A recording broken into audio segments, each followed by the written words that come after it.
오늘 빌립보서 2장 말씀 중심으로 그리스도 예수의 마음이라는 제목의 말씀으로 하나님 말씀 나누도록 하겠습니다. 우리는 지난주에 사도 바울의 1차 선교 여행을 중심으로 갈라디아 교회를 살펴보았습니다. 갈라디아서의 핵심 주제는 다른 복음은 없습니다. 오직 예수의 이름을 힘입어 죄사함을 얻는 것이 진정한 복음이요, 예수님을 힘입어 의롭다함을 얻는 것이 진정한 복음이라는 내용의 말씀을 우리가 살펴보았습니다. 이제 사도 바울은 2차 선교 여행을 준비하게 됩니다. 2차 선교 여행을 갈 때 사도 바울이 먼저 고려한 것은 1차 선교 여행의 갈라디아 지역을 한 번 더 돌아본 후에 2차 선교 여행을 가기를 원했습니다. 화면에 지도를 보시면 시리아 안디옥에서 저렇게 이제 떠나서 가게 되는데, 이때 바나바와 약간의 충돌이 있게 됩니다. 바나바는 자기의 조카인 마가 요한을 데리고 가기를 원했고, 사도 바울은 마가 요한이 1차 선교에서 탈락했기 때문에, 중도에 돌아갔기 때문에 마가 요한을 안 데리고 갔으면 좋겠다, 이렇게 되게 되죠. 그래서 어떤 일이 일어나냐면 사울과 바나바가 크게 다투게 되죠. 그리고 나서 바나바는 자기 조카 마가 요한을 데리고 구브로라고 하는 섬으로 선교팀을 꾸려서 가고, 사도 바울은 실라와 함께 2차 선교여행을 가게 됩니다. 그래서 바울과 실라가 이제 다소에 도착하게 되고, 이 다소는 사도 바울의 고향이 되겠죠. 이 다소에 도착한 이 사도 바울이 이제 더베에 도착하게 되고, 더베에서 루스드라라고 하는 곳으로 가게 됩니다. 루스드라에서 비시디아 안디옥까지 가게 되죠. 이 비시디아 안디옥까지 돌아보고 나서 갈라디아 교회를 다 돌아보게 된 거예요. 그리고 나서 이 비시디아 안디옥에서 드로아라고 하는 곳까지 가게 됩니다. 이 드로아라고 하는 곳이, 여러분이 이제 성경을 보시면 이 드로아에서 사도 바울이 소아시아에 전도를 할까, 그 윗지방을 전도를 할까 하다가 바다 건너편에 있는 마게도냐 지역에서 한 사람이 손짓을 하죠. 이리로 건너와서 우리를 도우라 라는 환상을 보게 됩니다. 그래서 사도 바울이 우리 하나님께서 마게도냐 지역에 복음을 전하라고 하시는구나 하고 바다를 건너서 드디어 유럽을 향해서 첫 발을 내딛게 됩니다. 처음 도착한 곳이 네아폴리고, 그리고 이 네아폴리에서 빌립보라고 하는 곳에 도착을 하게 되죠. 빌립보는 마게도냐에서 첫 번째 큰 성이라고, 처음 만나는 성이라고 할 수 있겠습니다. 여기서 누구를 전도합니까? 루디아라고 하는 사람을 전도하고, 귀신 들린 여종을 전도하고, 그리고 감옥에서 간수를 주 예수를 믿으라, 그리하면 너와 내 집이 구원을 받으리라, 이렇게 해서 빌립보 교회가 시작이 되게 됩니다. 이 빌립보 지역에서 이제 더 건너가서 더 지나면 데살로니가 교회를 개척하게 되고요. 이 데살로니가 지역에서는 3주 있었죠. 그리고 나서 이제 베레아 지역으로 가게 되죠. 베레아로 가고 아덴으로 가게 되고, 이 아덴에서 고린도까지 도착하게 되는 여정이 바로 2차 선교 여행이라고 할 수가 있겠습니다. 이 2차 선교 여행의 가장 중요한 부분은 빌립보 교회 개척, 데살로니가 교회 개척, 고린도 교회 개척이라고 우리가 말할 수 있는데요. 이제 화면을 보시고 사도 바울의 사역을 한번 총정리를 해보겠습니다. 1차 선교 여행은 갈라디아 교회를 사도 바울이 개척을 하게 되고요. 2차 선교 여행은 빌립보 교회, 데살로니가 교회, 고린도 교회를 개척하게 됩니다. 3차 선교 여행을 통해서 에베소 교회가 개척이 되게 됩니다. 그리고 나서 3차 선교 여행을 마치고 나서 예루살렘에서 붙잡히게 되고요. 예루살렘에서 붙잡힌 후에 로마로 압송이 되게 되죠. 그래서 1차 투옥을 하게 되고, 1차 투옥 중에 쓰여진 서신서를 옥중 서신서라고 합니다. 에베소서, 빌립보서, 골로새서, 빌레몬서, 에필골몬, 이러한 성경을 옥중 서신서라고 하고, 잠깐 풀려나서 4차 선교 여행을 하고, 그리고 2차 투옥 후에 순교를 하게 됩니다. 이게 사도 바울의 사역이에요. 여러분 이 화면 잘 보시면 2차 선교 여행 때 빌립보 교회에 개척했잖아요. 그리고 나서 사도 바울이 빌립보서를 쓰게 된 거는 1차 옥중 투옥 때 빌립보서를 쓰게 되니까 한 10여 년 정도 차이가 있게 됩니다. 그래서 10여 년 정도 차이가 있게 되는데 이 차이가 있는 동안에 이제 빌립보 교회가 말하자면 사도 바울은 옥에 갇혀 있으면서 빌립보 교회 옥중 서신을 쓰게 되는데 이 빌립보 교회가 예수님을 믿으면서 신앙생활을 하는 가운데 약간의 문제가 있게 됩니다. 약간의 문제를 한번 살펴보면 빌립보서 1장 17절 여러분 한번 찾아보시겠어요? 빌립보서 1장 17절입니다. 여러분이 중요한 부분이니까요. 한번 찾으시면 좋겠어요. 우리 다 함께 합독하겠습니다. 시작. 그들은 나의 매임에 괴로움을 더하게 할 줄로 생각하여 순수하지 못하게 다툼으로 그리스도를 전파하느니라. 아멘. 여러분 이 부분 잘 보면 빌립보 교회가 어떤 일이 있냐면 이제 사도 바울은 옥에 갇혀 있잖아요. 그러니까 일부분의 어떤 사람들이 야 사도 바울이 좀 심기를 불편하게 우리가 사도 바울이 옥에 갇혀 있는데 우리끼리 전도를 선교를 열심히 해가지고 사도 바울의 심기를 불편하게 해보자 이런 사람들이 있었다는 거예요. 또 빌립보서 4장 2절로 가면 여러분이 한번 찾아보시겠어요? 자, 빌립보서 4장 2절 자, 우리 다 함께 합독해 보겠습니다. 시작. 내가 이오디아를 권하고 순두개를 권하노니 주 안에서 같은 마음을 품으라. 아멘. 여러분 이 빌립보 교회에 우리가 잘 아는 사람들이 간수라든지 귀신 들린 요종이라든지 루디아였으면 우리가 잘 알 텐데 10여 년 지난 다음에 이 빌립보 교회의 큰 여전도회의 두 축이라 그럴까요? 유오디아와 순두개라고 하는 사람이 여전도회를 대표하는 사람들이라고 볼 수 있는데 이 두 사람들이 사이가 조금 안 좋은 것 같아요. 그래서 이 두 사람들이 서로 삐그덕삐그덕 갈등이 있었던 것 같습니다. 그래서 사도 바울이 옥중서신서인 빌립보서를 쓰면서 유오디아와 순두개 두 사람이 한 마음 같은 마음을 품으면 좋겠다라고 편지를 쓰게 되는 것입니다.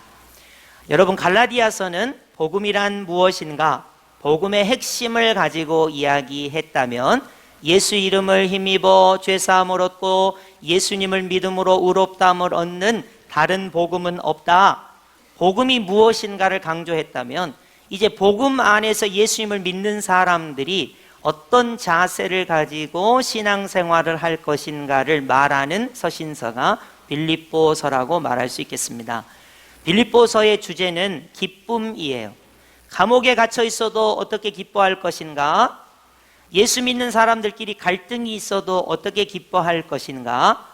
라는 내용, 고난 중에 어떻게 기쁨을 가지고 있을 것인가? 이런 내용을 말하고 있습니다. 그러면 어떻게 기쁨을 유지할 것인가 살펴보겠습니다. 오늘 본문 2장 1절 제가 봉독하겠습니다. 그러므로 그리스도 안에 무슨 권면이나 사랑의 무슨 위로나 성령의 무슨 교제나 긍휼이나 자비가 있거든. 아멘. 여러분 예수님 안에서 우리가 신앙생활 시작하면 권면하지 않을 수가 없습니다. 신앙생활은 이렇게 해야 돼요. 그렇게 신앙생활하지 않으면 안 돼요. 라고 권면하죠. 그러면 권면을 받는 사람은 속으로 어떻게 생각합니까? 저나 잘하지. 자기가 뭐라고 나한테 권면을 하고 난리야. 이런 식으로 생각을 하기가 쉽죠. 그렇잖아요? 우리가 그리스도 안에서 신앙생활 하다 보면 어쩔 수 없이 권면을 할 수밖에 없어요. 이렇게 신앙생활 하세요. 기도는 이렇게 하면 좋겠어요. 이렇게 권면할 수밖에 없는데 권면을 받는 사람은 자존심의 문제니까 자기나 잘하지 왜 나한테 야단이야 이렇게 할 수가 있다는 거예요. 사랑의 무슨 위로나 여러분 우리가 사랑하기 때문에 위로해줘요. 정말 이렇게 어려운 일을 당했으니까 얼마나 힘드시겠어요. 그럼 그분이 속으로 그래요. 왜 위로하고 난리야. 그렇지 않아도 가뜩이나 창피하고 그런데 모른 척 해주지 왜 저런지 모르겠다. 자기 일이나 잘하지. 이럴 수가 있어요. 뿐만 아니라 성령의 무슨 교제나 성령 안에서 교제하자. 교제해요. 그러면 자기의 아픈 거, 힘든 거 다 이야기하잖아요. 그러면 그런 말이 밖으로 나돌고 하다 보니까 아우 싫어. 성도끼리 교제를 하면 내 비밀이 밖으로 다 나돈다니까. 이러기가 쉽다는 거예요. 국률이나 자비가 있거든. 여러분 예수님 믿고 교회에서 신앙생활하면 국률을 베풀고 자비를 베풀잖아요. 저도 그래요. 어려운 사람 있으면 호주머니에 있는 거 좀 꺼내서 줄 수도 있잖아요. 그럼 그거 받는 사람은 뭐라고 생각해요? 아이고 창피하고 쪽팔려. 저 사람은 뭔데 나한테 이렇게 도와주는 거야? 이럴 수가 있다는 거예요. 여러분 정말로 그러잖아요. 안 그러겠어요? 예수님을 믿는 복음은 예수님을 힘입어 죄사함을 얻는 것이 복음입니다. 예수님을 힘입어서 의롭다함을 얻는 것이 복음입니다. 이제 그 복음 안에서 교회를 이루었습니다. 그럼 예수님 안에 사랑도 있고 긍휼도 있고 교제도 있고 자비도 있습니다. 그런데 그것을 하다 보면 사람들이 어떻게 반응을 하냐면 왜 나한테 이렇게 하는 거야? 나도 자존심이라는 게 있는데 이렇게 반응이 나오는 거예요. 그래서 빌립보서를 보면 사도 바울을 격분케 하기 위하여 복음을 전하는 사람, 유오디아와 순두개처럼 서로 갈등이 있는 이런 교회의 모습이 필수적으로 나타나게 되는 거예요. 그래서 사도 바울이 그렇다면 이렇게 갈등이 있는 교회 속에서 어떠한 자세를 가지고 신앙생활을 하는 것이 필요한가 나타내기 위해서 다음과 같이 설명을 하고 있습니다. 2절 우리 합독하겠습니다. 시작. 마음을 같이하여 같은 사랑을 가지고 뜻을 합하며 한 마음을 품어. 아멘. 여러분 마음을 같이 하라는 거예요. 여러분 이거 불가능합니다. 여러분 마음을 같이 해보셨어요? 저도 결혼 생활을 수십 년째 하고 있는데요. 남편과 아내가 마음이 같이 된 적이 있기는 있지만 오래 못 가요. 마음을 같이 한다는 것은 한 부부여도 어려운 일이에요. 같은 사랑을 가지고, 여러분 내가 사랑을 가지고 긍휼을 베풀었는데 받는 사람은 그렇게 받지 않아요. 뜻을 합하며, 여러분 이거 진짜 힘든 거예요. 우리 교회에 수백 명 있는데 뜻을 합할 수 있습니까? 불가능한 일입니다. 그래서 사도 바울이 뭐라고 하냐면 한 마음을 품어라 이렇게 힌트를 줍니다. 어떤 마음을 가지는 게 좋을까? A, B, C, D 다 마음이 틀린데 한 마음을 품자는 거예요. 우리는 A 마음을 가지자, B 마음을 가지자, C 마음을 가지자, D 마음을 가지자. 그런데 사도 바울은 그렇게 이야기하지 않고 우리 마음 말고 누군가의 우리의 사표가 되시고 구세주가 되시는 분의 마음을 가지자 이렇게 이야기를 하는 것입니다. 3절로 가볼까요? 아무 일에든지 다툼이나 허용으로 하지 말고. 여러분 우리가 무슨 일을 하면 결과가 좋게 안 나올 때가 있죠. 다툰다든지 허용이 결과로 나올 때가 있습니다. 그래서 겸손한 마음으로 나보다 다른 사람을 좋게 여기는, 낮게 여기는 그런 자세를 가지면 좋겠다. 사도 바울이 말하면서 4절로 가겠습니다. 각각 자기 일을 돌볼 뿐더러 또한 각각 다른 사람들의 일을 돌보아 그랬습니다. 여러분 우리 예수 믿고 구원받아서 일을 하면 크게 두 가지 일을 합니다. 내 일을 합니다. 내 일. 예수 믿고 내 일을 해요. 근데 여러분 자기 마음으로 자기를 돌아보면 내가 얼마나 마음에 안 드는지 몰라요. 저도 제 성격이 진짜 마음에 안 들거든요. 제가 하는 행동이 마음에 안 들 때가 많아요. 내 마음으로 나를 돌아보면 나는 말을 왜 이런 식으로 할까? 나는 생각을 왜 이런 식으로 할까? 나는 행동을 왜 내 마음에 이렇게 안 들게 할까?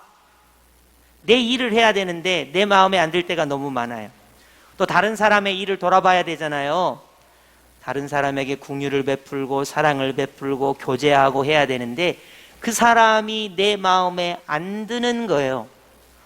말을 왜 저렇게 내 마음을 긁으면서 말을 하지? 저 사람 행동이 왜 내 눈에 이렇게 거슬리지? 내가 예수님 안에서 사랑과 긍휼과 교제와 자비를 베풀어야 되는데 왜 이렇게 갈등이 생기지 하는 거예요. 그래서 나를 내 마음으로 보아도 마음에 안 들고 저 사람을 내 마음으로 보아도 마음에 안 드는 거예요. 그래서 사도 바울이 결론을 내립니다. 자기 마음으로 자기 일을 하지 말고 자기 마음으로 다른 사람을 돌보지 말고 이 마음을 품었으면 좋겠다. 오늘 본문의 결론입니다. 5절 한번 우리 합독할까요? 시작. 너희 안에 이 마음을 품으라. 곧 그리스도 예수의 마음이니. 아멘. 여러분, 우리 마음 속에는 예수님의 마음이라는 게 없어요. 그렇기 때문에 사도 바울이 권면하고 있어요. 너희가 자기 일을 돌보고 다른 사람의 일을 돌볼 때에는 반드시 이 마음을 품고 자기 일을 하고 다른 사람의 일을 했으면 좋겠다 하는 거예요. 여러분, 제가 제 마음 가지고 저를 돌아보면요, 말도 마음에 안 들어, 생각도 마음에 안 들어, 행동도 마음에 안 들어요. 하는 게 다 마음에 안 들어요. 근데 우리 예수님은 저를 어떻게 보십니까? 물론 제가 죄인이에요. 죄인 중에 괴수예요. 근데 우리 예수님은 나를 긍휼히 여기세요. 사랑해 주세요. 있는 모습 그대로 저를 품어주세요. 그러니까 예수님의 마음을 가지고 내가 나를 보면, 내 마음으로 나를 보면 나를 품을 수 없지만 예수님의 마음을 가지고 나를 보면, 아, 예수님은 나를 사랑해 주셔, 용서해 주셔, 품어 주셔, 이렇게 할 수 있겠죠? 상대방의 일을 할 때도 예수님의 마음으로 그 사람을 보면 어떻습니까? 우리 예수님은 저 사람을 천하보다 귀한 영혼으로 보셔. 우리 예수님은 저 사람이 하나님의 형상으로 보셔. 우리 예수님은 죄인을 용서하라고 보셔. 십자가의 고난을 받으시면서 우리 예수님은 저 사람을 그렇게 사랑하셨어. 이렇게 예수님의 마음을 품고 자기의 일을 하고 다른 사람에게 대한 관계를 가지라는 것입니다. 여러분, 우리 예수님의 마음을 한번 예를 한번 들어볼 테니까 잘 생각해 보세요. 우리 예수님께서 베드로를 보실 때 우리 예수님이 보시는 베드로의 관점이 예수님의 수제자, 신앙 고백한 사람, 그리고 베드로 전후서를 쓴 사람, 십자가에 거꾸로 못 박혀 죽은 사람, 이런 것도 있지만 베드로가 한 큰 잘못이 뭐죠? 예수님 제자 아니에요 한번 부인했어요. 나 예수님 제자 아니에요 저주하면서 예수님을 부인했어요. 나 예수님 제자 아니에요 맹세하면서 예수님을 3번 부인했어요. 얼마나 큰 잘못입니까?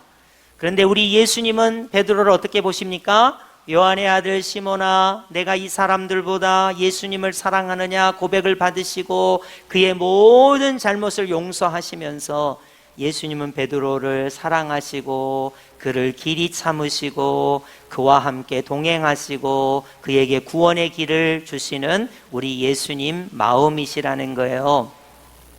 그러니까 베드로 같은 사람을 우리가 만나서 관계를 할 때 예수님의 마음을 품어야 한다는 거예요. 또 하나의 예가 사울이라고 하는 사람이죠. 사울은 스데반을 죽이는데, 돌로 때려 죽이는데 증인이 됐어요. 스데반이 없었으면 스데반 집사님 돌에 맞아 죽지 않았을 거예요. 그러니까 결론적으로 말하면 스데반 때문에 스데반이 돌에 맞아 죽은 것은 사울이라고 하는 사람 때문이라고 해도 과언이 아니에요. 또 교회를 무너뜨렸지요. 예수 믿는 사람을 옥에 가뒀지요. 이렇게 나쁜 짓을 한 사람도 우리 예수님은 어떻게 보십니까? 예수님의 이름을 위하여 고난을 받을 사람이요, 예수님의 이름을 위하여 택함을 받은 그릇이라고 우리 예수님은 보신단 말이에요. 이런 예수님의 마음의 자세를 가져야 돼요. 여러분, 만약 사울을 예루살렘에서 아무도 만나주지 않았을 때 바나바가 소개하지 않았다면, 다메섹에서 사울을 아무도 인정하지 않았을 때 아나니아가 예수의 마음을 가지지 않았다면, 안디옥에서 사울을 아무도 인정해 주지 않았을 때 바나바가 예수님의 마음을 가졌기 때문에 사울이 변하여 바울이 될 수 있었던 것입니다. 그렇기 때문에 복음이란 예수님을 힘입어 죄사함을 받는 것이고, 복음이란 예수님을 믿음으로 의롭다함을 얻는 것이지만, 그 복음으로 교회 공동체에서 살아가야 하는 사람들이 가져야 하는 신앙의 태도는 그리스도 예수의 마음을 품고 신앙생활을 해야 한다는 것입니다. 자기 일을 할 때도 그리스도 예수의 마음을 품어야 돼요. 남의 일을 할 때도 그리스도 예수의 마음을 품어야 하는 것입니다. 그럼 도대체 그리스도 예수의 마음은 어떤 마음일까요? 사도 바울은 다음과 같이 표현하고 있습니다. 오늘 본문 6절 우리 합독해 볼까요? 시작. 그는 근본 하나님의 본체시나 하나님과 동등됨을 취할 것으로 여기지 아니하시고. 아멘. 여러분, 우리 삼위일체 하나님은 동등하신 분이에요. 성부 하나님 보좌의 좌정에 계시고, 성자 예수님 보좌 우편의 좌정에 계시고, 성령 하나님 요한계시록에 보면 일곱 등불로서 삼위일체 하나님이 하나님 나라에 계신단 말이에요. 영광과 권능이 본체가 동등하기 때문에 우리 예수님께서 굳이 이 땅에 인간의 몸을 입고 내려오지 않으셔도 됩니다. 그런데 우리 예수님의 마음은 어떠한 마음입니까? 하나님, 나 하나님 아버지와 영광이 권능이 동등하지만 사람들을 위하여 고난을 받기를 원합니다. 인간의 몸을 힘입어도 좋습니다. 십자가에 못 박혀도 좋습니다. 물과 피를 흘려도 좋습니다. 세상 죄를 지고 가는 하나님의 어린 양이 되어도 좋습니다. 왜냐하면 나의 마음은 영혼을 구원하는 마음이요 천하보다 귀한 한 생명을 살리는 마음이기 때문입니다. 그러신다는 거예요. 그래서 우리 예수님은 그 본체이시면서 동등됨을 취할 것으로 여기지 않습니다. 근데 우리는 어떻게 합니까? 지가 뭐라고 나한테 이렇게 해. 나도 자존심이 있는데, 이럴 때가 있죠. 그럴 때는 언제나 그 말이 맞아요. 자기가 뭐라고 나한테 이렇게 틀린 말은 아니에요. 그러나 자기 일을 돌보고 다른 사람의 일을 돌볼 때 그리스도 예수의 마음을 품고 그렇게 신앙생활하라는 거예요. 2장 7절로 갑니다. 오히려 자기를 비워 종의 형체를 가지사 사람들과 같이 되셨고, 삼위일체 하나님이신 예수님께서 인간의 몸을 입지 않아도 됩니다. 그러나 인간의 몸을 입으신 것은 그리스도 예수의 마음을 가졌기 때문입니다. 우리 예수님 성육신 하셨습니다. 공생애를 사셨습니다. 고난을 당하셨습니다. 우리 예수님은 하나님이시기 때문에 채찍에 안 맞으셔도 됩니다. 상에 안 찔리셔도 됩니다. 손과 발에 못이 안 박혀도 됩니다. 그런데 예수님의 마음은 무엇입니까? 채찍에 맞음으로, 십자가의 물과 피를 다 쏟으심으로, 십자가의 고난을 당하심으로 우리에게 구원을 주시고자 하시는 예수님의 마음이 거기 있는 거예요. 그러니까 복음이란 예수님을 힘입어 죄사함을 얻고, 복음이란 예수님을 믿음으로 의롭다 하심을 얻어서 교회 공동체를 이룬 사람들이 자기를 돌보고 다른 사람의 이 일을 돌볼 때에 복음은 아니지만 어떤 마음의 자세를 가져야 하느냐, 신앙생활 할 때 그리스도 예수의 마음을 품으면서 자기 일을 하고 그리스도 예수의 마음을 품으면서 다른 사람의 일을 돌볼 수 있어야 한다는 것입니다.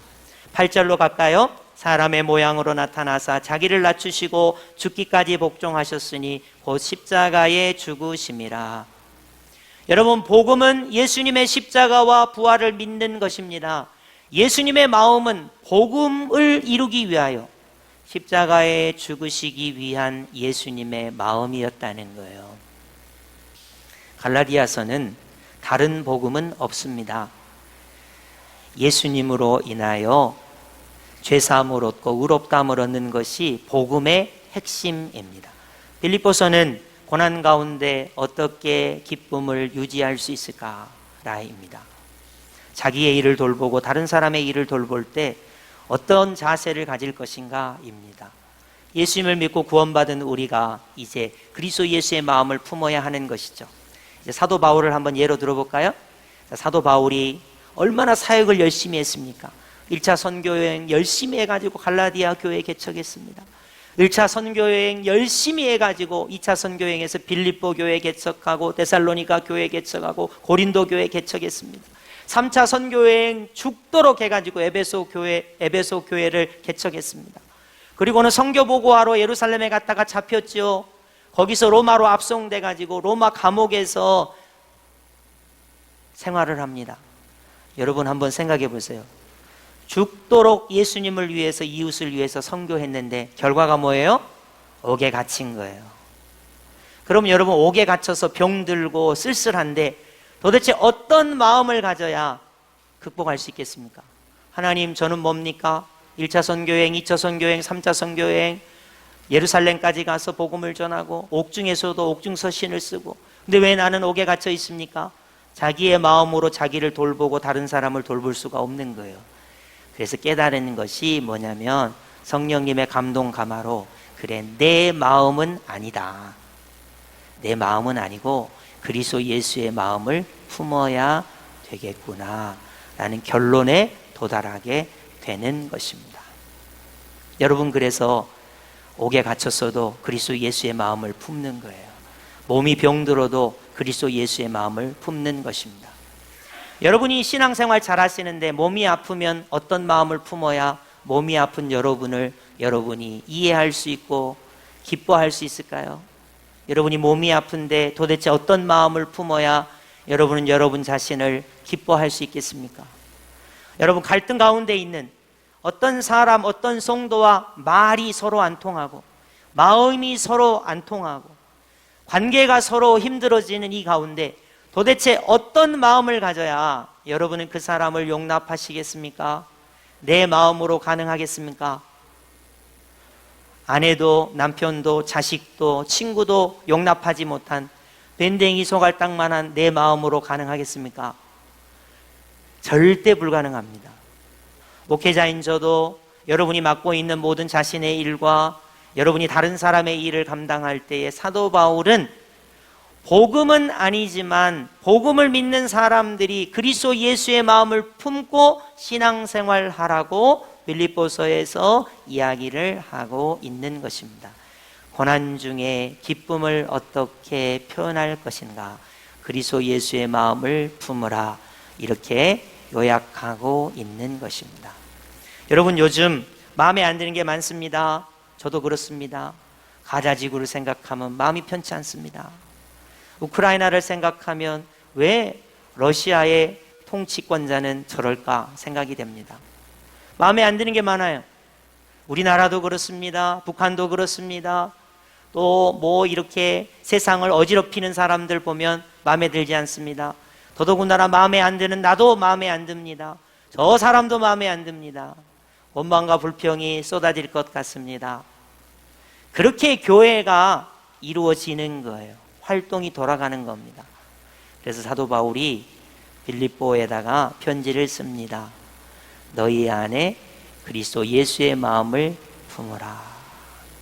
감옥에 갇혀 있어도, 몸이 병들어도, 힘들고 어려운 일이 있어도 그리스도 예수의 마음을 품으면 예수님께서 나를 통치하시고 성령님께서 역사하셔서 그리스도 예수의 마음으로 신앙생활할 수 있도록 역사하신다라는 것이 오늘 본문의 핵심이 되겠습니다.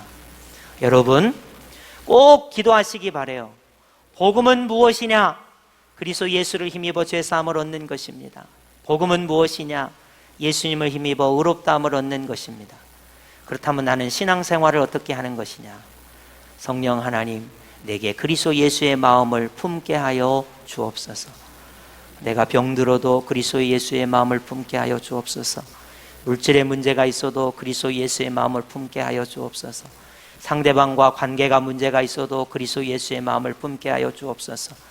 고난과 역경 중에 있어도, 감옥 중에 있어도 그리스도 예수의 마음을 품게 하여 주옵소서. 이것이 빌립보서가 우리에게 주는 교훈이라고 말할 수 있겠습니다. 그리스도 예수의 마음을 주옵소서. 이 고백이 오늘 예배하는 모든 성도님들의 심령에 가득하시기를 예수님의 이름으로 축복합니다. 아멘.